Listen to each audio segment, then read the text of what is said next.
Good morning everyone. बेटा ਆਪਾਂ natural rubber ਤੇ ਵਲਕਨਾਈਜ਼ਡ ਰਬਰ ਦੇਖ ਲਈ ਸੀ। ਠੀਕ ਹੈ, ਨੈਚੁਰਲ ਰਬਰ ਤੇ ਵਲਕਨਾਈਜ਼ਡ ਰਬਰ ਆਪਾਂ ਦੇਖ ਚੁੱਕੇ ਸੀਗੇ। ਉਸ ਤੋਂ ਬਾਅਦ ਨੈਕਸਟ ਆਪਾਂ ਕਰਨੀ ਹੈ ਸਿੰਥੈਟਿਕ ਰਬਰ। ਸਿੰਥੈਟਿਕ ਰਬਰ ਜੋ ਸਭ ਤੋਂ ਪਹਿਲੇ ਹੈ ਆਪਣੇ ਕੋਲ ਹੈ neoprene rubber. Neoprene rubber okay, neoprene ਦਾ मतलब है बेटा ਇਹ ਆਪਣੇ ਕੋਲ क्लोरोप्रीन। ठीक है, क्लोरोप्रीन। ठीक है, क्लोरोप्रीन तो की बनेगा अपना नियोप्रीन बनेगा। क्लोरोप्रीन बेटा का कॉमन नेम है, जो इसका आईयूपीएसी नेम है। आईयूपीएसी नेम की है, यदि नेमिंग करांगे तो की बनेगा बेटा, इतों नंबरिंग स्टार्ट करती 2 तो की लगे क्लोरीन 2 क्लोरो, कितने कार्बन ने 4 कार्बनस ने। ठीक है, 4 कार्बनस का ब्यूटा ओके। डबल बॉन्ड कितने, एक 1 ते है, एक 3 पोजीशन ते है, 1 पोजीशन डबल बॉन्ड एक 3 ते, तो की हो जाएगा 1 3। कितने डबल बॉन्ड ने, डाई, डबल बॉन्ड ना की लग जाता ई। ठीक है, एक ही हो जाएगा, इसका आईयूपीएसी नेम हो गया। ये बेटा अपनी मोनोमर है, यदि पोलीमराइजेशन करांगे तो अपने को पोलीमराइजेशन करनी आती है ना, बस ये वाले डबल बॉन्ड में इधर मूव करा दो, आवले बॉन्ड में इधर मूव करा दो। ठीक है, की बन जाएगा CH2, then double bond move किया, सिंगल बॉन्ड रह गया C, दैन Cl ओके। इतने डबल बॉन्ड आ चुका है, डबल बॉन्ड आ गया, दैन CH, दैन इतने वाला मूव उधर मूव, इतने वाला बॉन्ड उधर मूव किया, दैन इतने सिंगल बॉन्ड रह गया और CH2 बॉन्ड। ठीक है, N यूनिट्स आ गई, एक ही बन गया अपने को, ए बन गया अपने को नियोप्रीन ओके। ये बेटा यूज़ किहदे लई किया जाता है बेटा, जिहड़ा ये नियोप्रीन रबर है ना, ये वैजीटेबल ऑयल्स, ठीक है, वैजीटेबल ऑयल्स या मिनरल ऑयल्स ओके, या होर भी गैसोलीन, होर भी सॉल्वेंट्स होंदे ने, उन्हां प्रति ये इनर्ट है। ठीक है जी, की है ठीक है। दैन फिर बेटा इनू क्या यूज़ करांगे, इहदे लई बहुत सारे यूजेस बन जाते हैं। फिर इनू यूज़ करांगे आपां इंसुलेटर्स लई यूज़ होगा सब तो पहले। ठीक है, इंसुलेटर्स लई यूज़ करांगे ओके। इंसुलेटर्स की लोड़ पैंदी है आपां नू ओके। गास्केट्स, प्रिंटिंग रोलर्स ओके, ये सारे लिए की होएगा, ये यूज़ होएगा। नियोप्रीन रबर यदि की याद रखनी है, यदि मोनोमर याद रखनी है, मोनोमर याद रखनी है, मोनोमर तो तुसी अपने आप नियोप्रीन नू बना ही लोगे। ठीक है, नैक्सट अपन नैक्सट रबर करते हैं। नैक्सट रबर है बेटा अपनी ब्यूना एस। ब्यूना एस आप पहले बना चुके हैं। अपनी मोनोमर्स केड़ी सी, ठीक है, मोनोमर्स है 1,3 ब्यूटाडाइन ते स्टाइरीन। जनरली जी भी रबर्स बेटा आप पढ़ांगे वो 1,3 ब्यूटाडाइन दियाँ की होणगियां, डेरिवेटिव्स दियां होणगियां। ठीक है, 1,3 ब्यूटाडाइन होएगा या 1,3 ब्यूटाडाइन का डेरिवेटिव। नियोप्रीन देखिया सी आपां की देखिया सी 2 क्लोरो ब्यूटा 1,3 डाइन, इहदा ही ब्यूटा 1,3 डाइन का की सी बेटा वो डेरिवेटिव सी। ठीक है, उन्होंने यूज़ करांगे, इनू यूज़ करके प्लस आप यूज़ कर रहे हैं स्टायरीन यूज़ कर रहे हैं, इन्होंने दोनों तो की बनावांगे आप ब्यूना एस बनावांगे। ब्यूना एस में अगर लिखा हो स्टायरीन ब्यूटा डाइन रबर तो भी तुसीं कंफ्यूज नहीं होना, तो भी तुहाडी ब्यूना एस ही है ओके। उसके बाद बेटा आ लिखिया ब्यूटा ब्यूटा ब्यूटा 1,3 डाइन लिख लिया। ठीक है, 4 कार्बन ने, 1 ते 3 ते डबल बॉन्ड है। ठीक है जी, उसके बाद स्टायरीन, स्टायरीन इदा का होंगे ओके। सोडियम की प्रेजेंस, की प्रेजेंस, सोडियम की प्रेजेंस आप की करना है, हीट करना है सोडियम की प्रेजेंस। नाम बेटा ब्यूना एन क्यू, ब्यूना एस क्यों है बेटा, BU for buta 1,3 diene. Sodium का बेटा फॉर्मूला की होंगे Na ब्यूना। ठीक है, स्टायरीन का S। ठीक है, इस करके ब्यूना एस कहांगे ओके। मूवमेंट अपनी उही डबल बॉन्ड की, इधर मूव करांगे, ये वाला बॉन्ड इधर मूव होएगा। ठीक है जी, आवला की होएगा बेटा इधर मूव होएगा, देख लो वही ली बने CH2, फिर सिंगल बॉन्ड आ गया, फिर CH, फिर इतने डबल बॉन्ड हो गया, डबल बॉन्ड दैन CH, फिर डबल बॉन्ड से इतने सिंगल हो गया, अगे बॉन्ड मूव कर गया, सिंगल हो गया, बॉन्ड अगे मूव कर गया, अगे की है बेटा जो भी लगे उन्हें एज इट इज़ लगा के, देन ए वाला बॉन्ड भी डबल बॉन्ड वाला एक इधर मूव कर गया, सिंगल रह गया, देन ये देन आप की लगा देंगे N। ठीक है, ब्यूनेस बेटा कितने कितने यूज़ होंगे, ये यूज़ होंगे ऑटोमोबाइल टायर्स, फुटवेयर्स। ठीक है, ऑटोमोबाइल टायर्स जोड़े होंगे या अपने फुटवेयर्स भी जी रबर यूज़ होंगी कि होंगी है ब्यूना एस यूज़ होंगी है। ठीक है जी, उस तो बाद आप नैक्सट रबर करते हैं। नैक्सट बेटा अपनी ब्यूना एन। ब्यूना एन भी की है बेटा, ये भी ब्यूटा 1,3 डाइन तो बनावांगे। ठीक है जी, अपनी मोनोमर की होगी ब्यूटा 1,3 डाइन होगी। नैक्सट की है बेटा ये है एक्राइलोनाइट्राइल। ठीक है, की है एक्राइलोनाइट्राइल, याद रखना है एक्राइलोनाइट्राइल का फॉर्मूला की है CH2 डबल बॉन्ड CH, नाल की लग्या होया CN। ठीक है, नाल साइनाइड ग्रुप लग्या होया। ठीक है, परऑक्साइड की प्रेजेंस आप की कर देंगे, इनू पोलीमराइज कर देंगे। पोलीमराइज करने का अपना वही तरीका बेटा, ये वाला बॉन्ड इत्थे मूव हो जाएगा, ये वाला बॉन्ड इत्थे मूव हो जाएगा, आ वाला बॉन्ड इधर चला जाएगा। ठीक है, हुण देखो की आएगा, सबसे पहले CH2 आएगा। ठीक है, फिर की हो गया सिंगल बॉन्ड हो गया, दैन CH आ गया, दैन इत्थे की हो गया डबल बॉन्ड, क्योंकि ये वाला बॉन्ड इत्थे मूव कर गया, दैन इत्थे डबल बॉन्ड हो गया, फिर दैन की है CH, दैन इत्थे डबल बॉन्ड सी, इत्थे की रह गया, ये वाला बॉन्ड अगे मूव कर गया, इत्थे की रह जाएगा सिंगल बॉन्ड CH2 रह जाएगा, दैन ये वाला बॉन्ड इत्थे मूव करने तो बाद ये अटैच हो जाएगा इहदे नाल CH2। ठीक है जी, इत्थे डबल बॉन्ड है, इत्थे हुण ये वाला बॉन्ड इधर मूव करेगा, सिंगल रह जाएगा, दैन CH CN जिहड़ा इत्थे डबल बॉन्ड मूव इत्थे होया ओहो। ठीक है, इधरों कोई ना कोई बॉन्ड हो आ जाएगा, N यूनिट्स। ठीक है जी, N यूनिट्स मिल के की बना देणगियां अपनी नाइट्राइल रबर बना देणगियां। नाइट्राइल रबर नूं ही आपां ब्यूना N कहने। ठीक है, की कहांगे ब्यूना N कहांगे इनू। ठीक है जी, ये तो हो गया बेटा यह ब्यूना N। बेटा मोनोमर्स याद कर लेनिया ने, मोनोमर्स तुहानूं चंगी तरह याद हो जाए किहड़ी किहड़ी ब्यूना N दी।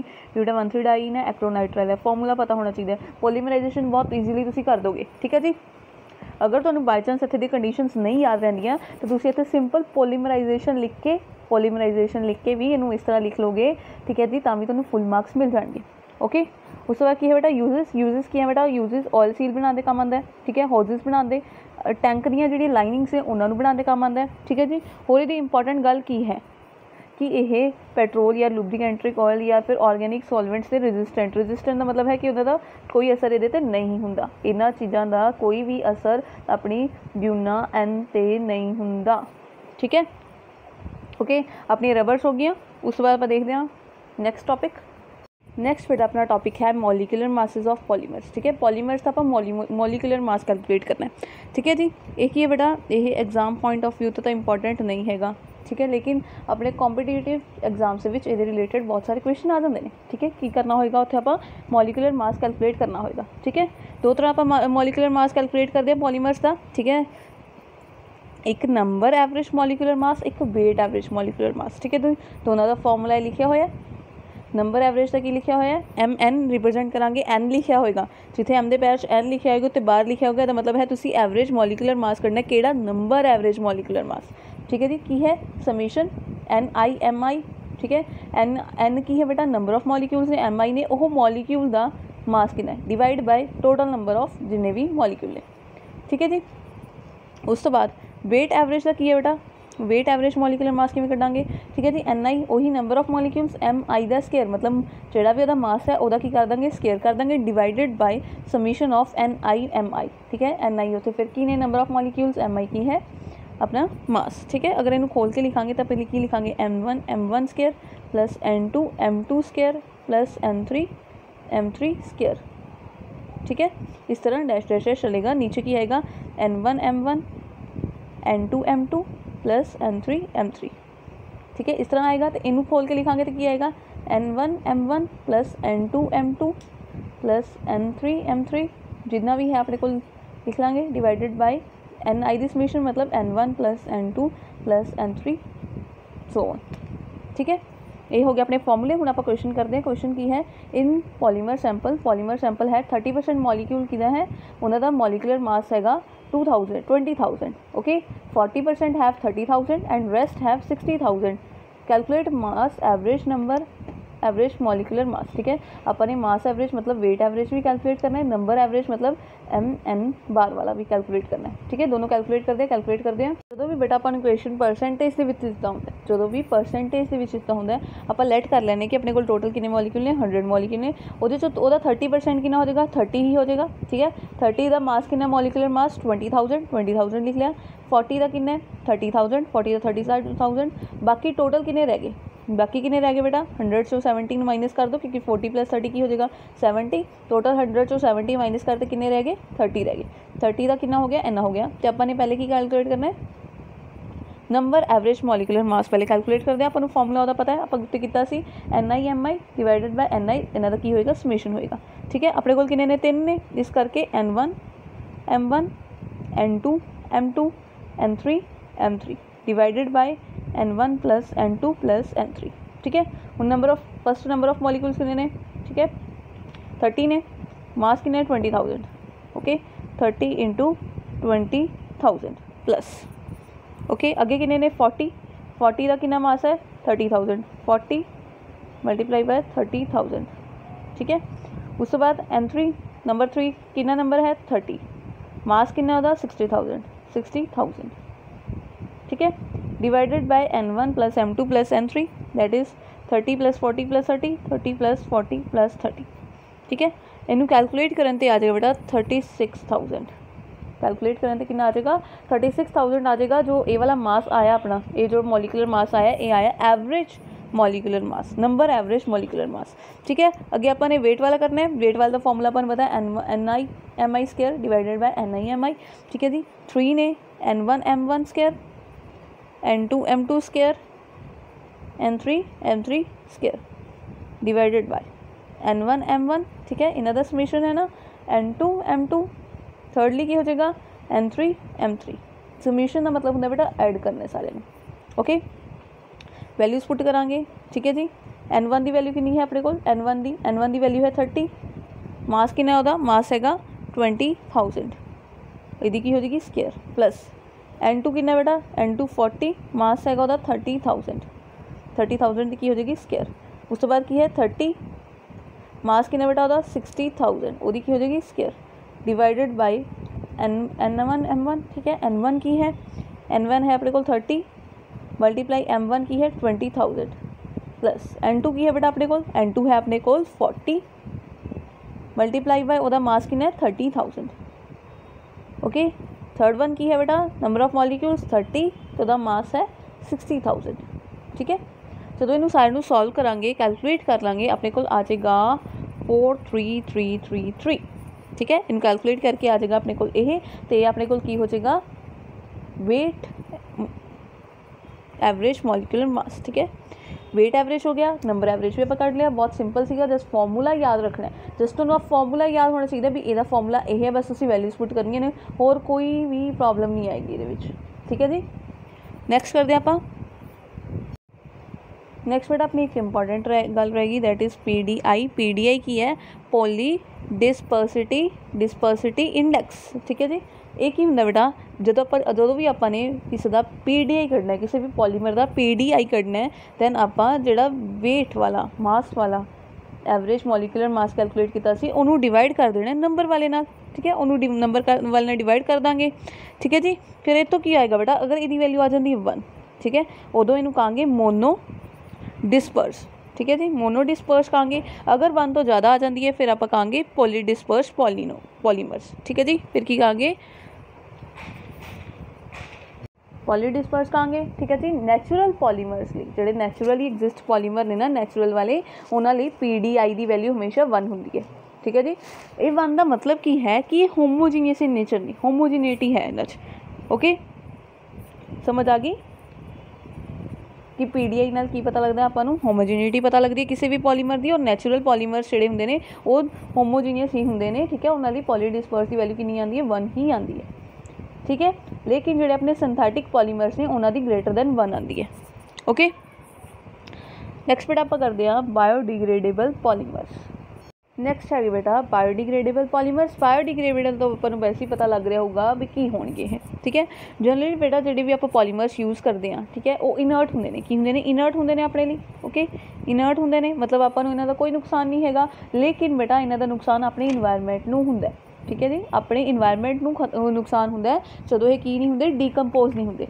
ठीक है जी, फिर बेटा ये आप इन्वायरमेंट का ध्यान रखते हुए कुछ यह पॉलीमर्स बनाए किहड़े जिहड़े कि माइक्रो ऑर्गेनिजम्स खत्म कर सकन, वो पॉलीमर्स नूं खत्म किया जा सके बाय माइक्रो ऑर्गेनिजम्स। ठीक है, तो अपने इन्वायरमेंट से उन्होंने कोई भी फर्क इफेक्ट ना पाए।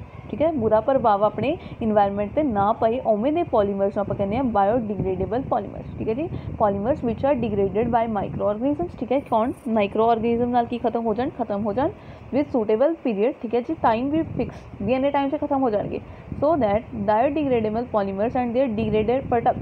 ठीक है, जोड़ा भी उस तो बाद माइक्रो ऑर्गेनिजम उन्होंने अगर नैक्सट प्रोडक्ट्स कन्वर्ट करेंगे, वो कोई भी सीरीयस इफेक्ट अपने इन्वायरमेंट से ना पा, उवें दे पॉलीमर्स आप कहेंगे बायोडिग्रेडेबल पॉलीमर्स। ठीक है जी, एग्जाम्पल है अपने को बेटा PHBV। ठीक है जी, हैगा की है पॉली बीटा हाइड्रोक्सी ब्यूटरेट को बीटा हाइड्रोक्सी वल्वेट।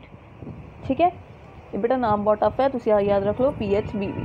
ठीक है, उस बेटा मोनोमर्स ने यदि केड़ी मोनोमर है 3 हाइड्रोक्सी मोनोमर बहुत सौखे ने, 3 हाइड्रोक्सी ब्यूटेनोइक एसिड प्लस दूजी मोनोमर केड़ी है 3 हाइड्रोक्सी पेंटेनोइक एसिड। एक है ब्यूटेनोइक एसिड, एक है पेंटेनोइक एसिड, और उन्होंने थर्ड पोजीशन पे OH लग्या होया, दोनों ते सेम पोजीशन है, कोई दिक्कत वाली गल नहीं है। थर्ड नंबर पर लाना है।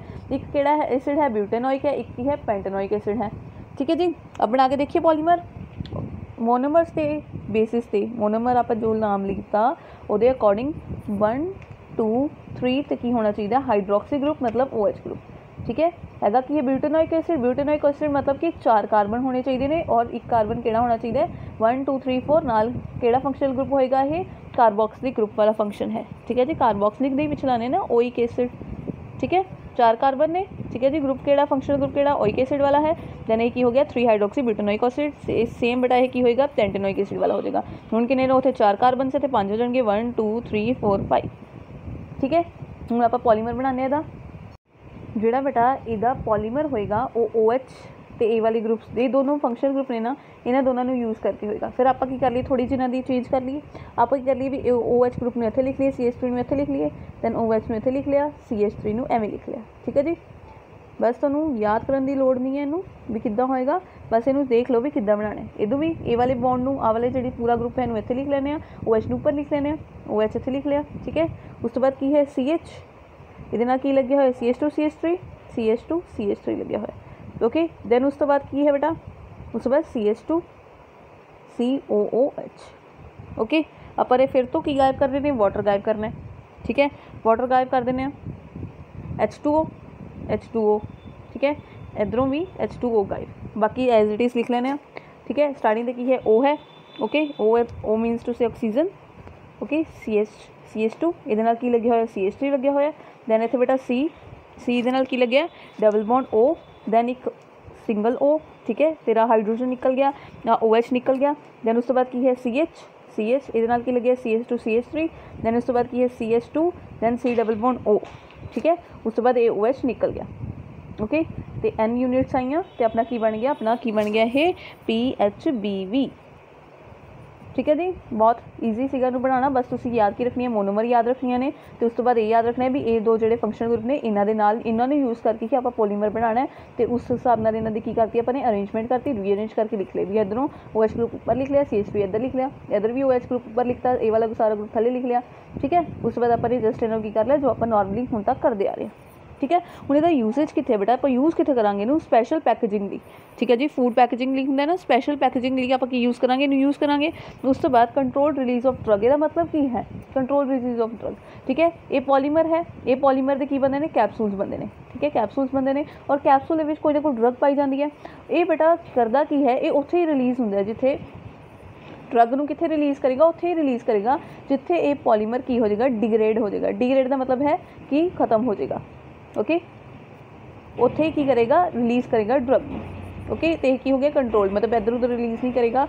जो कंप्लीटली खत्म हो जाएगा उस तो बाद ये ड्रग नूं रिलीज़ करेगा ठीक है उस तो बाद कित्थे यूज़ होंदा बेटा ये उत्थे यूज़ होंदा ऑर्थोपैडिक डिवाइस दे विच ठीक है ये भी कादे लई यूज़ होंदा ऑर्थोपैडिक डिवाइस दे विच भी यूज़ होंदा ठीक है एक ये तो अपना बहुत इंपॉर्टेंट पॉलीमर है तुहानूं अच्छी तरह याद होना चाहिए उस बाद कुछ और पॉलीमर्स देखते हैं उस बाद है बेटा PGA का मतलब की है पॉलीग्लाइकोलिक एसिड बेटा है देख लो एक ही है ग्लाइकोलिक एसिड है बस ये N यूनिट्स ले लेनी ने वही अपना काम जो आप हुण तक करते आ रहे हैं वाटर कड्ढण वाला OH इधरों गया H इधरों गया बाकी सारियां एवं लिख लेना बाकी जो है सो है ठीक है ये N यूनिट्स नूं की बन जाएगा अपना ये बन जाएगा सिंपल दैन उस तो बाद की है बेटा PLA दैट इज़